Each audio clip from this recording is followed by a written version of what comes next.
सभी संविदा कर्मियों के लिए आज कुछ विशेष इस वीडियो में होने वाला है। कुछ विशेष जानकारी मिलने वाली है। एक तरफ बिहार कैबिनेट की बैठक तो चल रही है। संध्या 5 बजे कैबिनेट की बैठक समाप्त होने के बाद जो भी रिजल्ट आएगा तो आप लोगों को पता चलेगा, और हमको तो आप जानते ही हैं, पूरी जानकारी लेने के बाद थोड़ा लेट सवेरे ही वीडियो डालेंगे, लेकिन सटीक बातों के साथ। तो फिलहाल अभी संविदा कर्मियों के लिए कि बहुत कुछ खास बात इस वीडियो में देखने को मिलेगा, जो कि आपसे जुड़ा हुआ है, और आप अगर इसमें सही ढंग से काम करते हो तो आपको अधिकार मिलने से कोई रोक भी नहीं सकता। कुछ ऐसे कानूनी दावपेच है जो सिर्फ आपके लिए बन के निकल रहे हैं, और सुप्रीम कोर्ट कई बार ये इशारा कर चुकी है, टिप्पणी कर चुकी है। इन सारी बातों को आपको समझना होगा, उसका बेनिफिट आपको कैसे मिलेगा, इन सारी बातों को भी समझना होगा। आज हम संविदा कर्मियों के लिए सुप्रीम कोर्ट के एक बेहद महत्वपूर्ण आदेश और लेबर कानून के उस अधिकार के बारे में बात करेंगे, जिसे हर संविदा कर्मी को जानना बहुत जरूरी है। क्योंकि आपको पता है कि सब कुछ कोर्ट पे डिपेंड कर रहा है। कोर्ट का निर्देश आने के बावजूद भी राज्य सरकार वो सुविधाएं आपको नहीं दे रही है, लेकिन इसके नियम को सही से आप समझेंगे ना, तभी आपको सुविधा मिलेगी। अक्सर मुझसे लोग पूछते हैं कि क्या संविदा पर काम करने का मतलब ही शोषण है, और क्या हमें कभी नियमित कर्मचारियों के बराबर हक नहीं मिलेगा।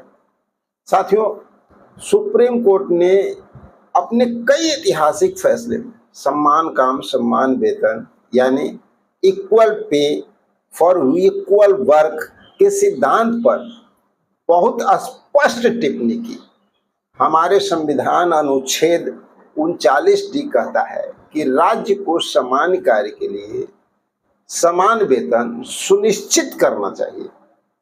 कोर्ट का यह मानना है कि यदि आप वही पद संभाल रहे हैं, वही जिम्मेदारी निभा रहे हैं और उतनी ही योग्यता रखते हैं जितनी एक सरकारी कर्मचारी की है, तो केवल संविदा पर होने की वजह से आपको कम वेतन देना, यानी भेदभाव जो है, और यह मौलिक अधिकार का उल्लंघन माना जा सकता है।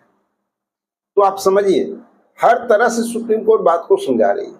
जब आप में से बहुत से लोग कहते हैं कि विभाग तो बजट की कमी का हवाला देकर इसे नकार देता है, लेकिन सुप्रीम कोर्ट क्या करता है, वो अपना रुख सख्त कर दिया है भाई, और साफ लहजों में कोर्ट ने साफ कर दिया कि वित्तीय मांग या बजट की कमी किसी कर्मचारी का मेहनताना कम करने का उचित कारण नहीं हो सकता।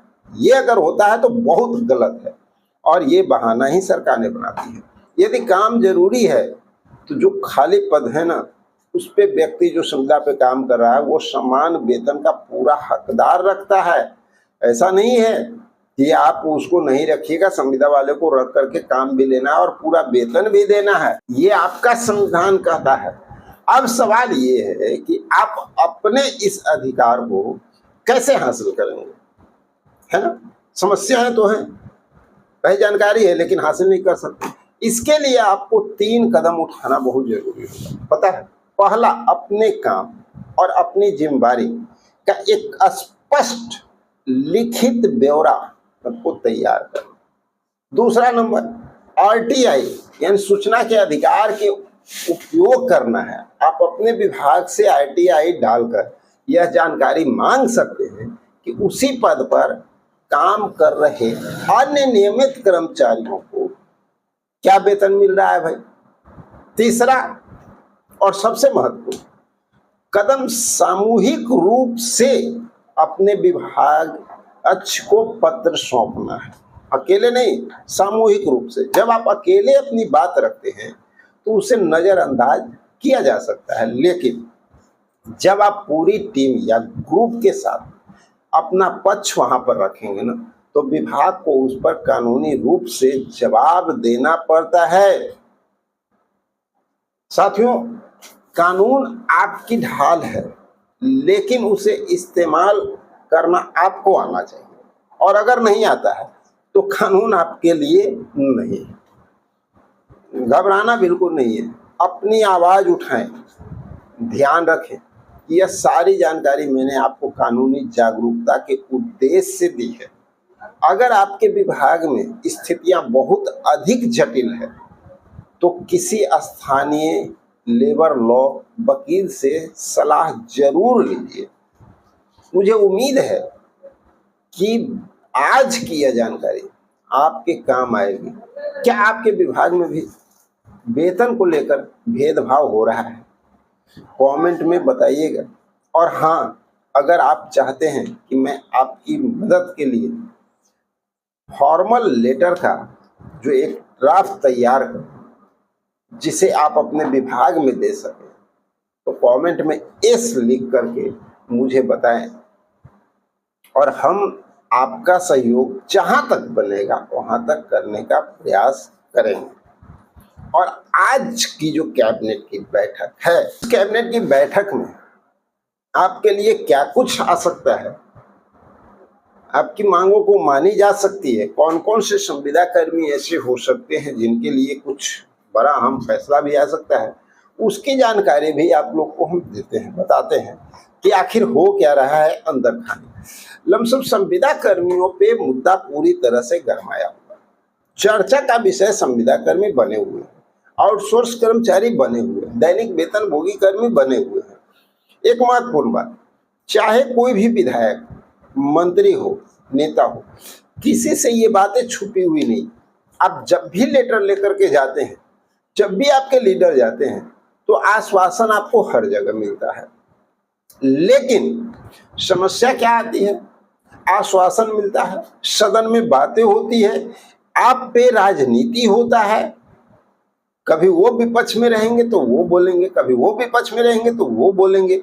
लेकिन जब सत्ता की चाबी हाथ में आने के बाद कहीं ना कहीं चुप्पी नजर आती है और कार्य में धीमापन बढ़ जाता है। अब इस तरह से लगातार आप देख रहे हैं कि जब से नई गवर्नमेंट बनी है तो लगातार कैबिनेट पे कैबिनेट हो रहे हैं, बहुत अहम फैसले लिए जा रहे हैं, लेकिन संविदा कर्मी अभी भी अपने से वंचित नजर आ रहे हैं। अब उम्मीद पे सभी लोग अभी टिके हुए हैं और इस बार भी परिस्थिति कुछ ऐसी बन रही है कि फाइलों की अगर बात किया जाए तो जितने भी पेंडिंग फाइल हैं उस पर भी चर्चाएं हो रही है और चर्चा का माहौल इतना तक गर्म है कि चाहे हमारे न्याय मित्र की बात किया जाए, संख्याकी स्वयंसेवक की बात किया जाए, रसोईया की बात किया जाए, आशा कार्यकर्ताओं की बात किया जाए, एएनएम की बात किया जाए, इस तरह से शिक्षकों की बात किया जाए, तो इन सारे मुद्दे पे बातें हो रही है और उम्मीद भी जताया जा रहा है कि कुछ हद तक कुछ ऐसे मुद्दे निकल करके सामने आ सकते हैं जो संविदा कर्मियों के हित में को देखते हुए कुछ अहम फैसले लिए जा सकते हैं। लेकिन ये बातें हम लोग हर बार सुन रहे हैं, चर्चाएं भी होती हैं, लेकिन कहीं ना कहीं संविदा कर्मियों के उदासीनता ही नजर आता है। आज के जो कैबिनेट की बैठक महत्वपूर्ण हो रही है, इसमें कुछ उम्मीद जाग रहा है। अब ये देखना बहुत दिलचस्प होगा कि संध्या 5 बजे जैसे ही कैबिनेट की बैठक शुरू होती है, कैबिनेट की बैठक समाप्त होती है, उसके बाद हम संविदा कर्मियों के लिए क्या कुछ कैबिनेट से निकल करके सामने आता है। ग्रामीण चिकित्सक भी लंबे अरसे से उम्मीद लगा करके बैठे हुए हैं, लगातार अपनी मांगों को जो है सरकार तक पहुंचा रहे हैं और उम्मीद है कि सरकार इनकी बातों को जल्द सुनेगी। इसके पीछे का भी रीजन ये है कि माननीय मुख्यमंत्री अपने मुख से खुद जो है ओपन मंच से ग्रामीण चिकित्सकों को ये बात ऑलरेडी पहले भी कह चुके हैं कि अगर हमारी सरकार होती तो हम आप लोगों की समस्या समाप्त कर देते, आप लोगों को स्वास्थ्य मित्र का दर्जा दे दिया जाता। लेकिन आज दूर दूर तक कहीं कुछ नजर नहीं पड़ रहा है। लेकिन हम उम्मीद करते हैं कि हम सब लोगों की बातें अब सरकार तक पहुंच रही है तो जल्द से जल्द ये सारी समस्याएं भी अब समाप्त होती हुई नजर आ सकती है और बहुत जल्द कुछ न कुछ पॉजिटिव संकेत भी देखने को मिल सकते हैं। तो चलिए मिलते हैं कुछ और महत्वपूर्ण जानकारी के साथ अगले वीडियो में। तब तक के लिए जय हिंद।